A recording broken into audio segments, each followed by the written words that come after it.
శ్రీమాత్రే నమః. అందరికీ నమస్కారం అండి.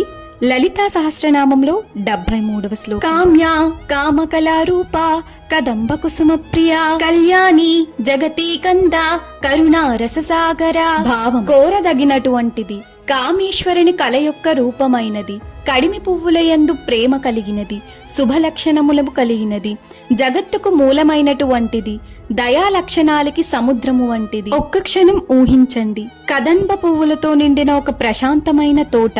ఆ తోట మధ్యలో అమ్మవారు నిల్చొని ఉన్నారు. ఆమె చుట్టూ మృదువైన సువాసన వ్యాపిస్తోంది.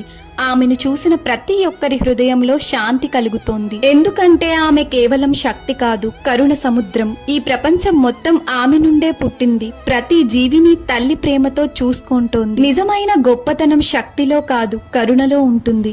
మనము ఇతరులపై కరుణ చూపితే మన హృదయం కూడా పవిత్రమవుతుంది. లలిత అమ్మవారి కృప మన అందరిపై ఉండాలి. ఆమె కరుణ మన జీవితాన్ని నింపాలి. శ్రీమాత్రే నమః.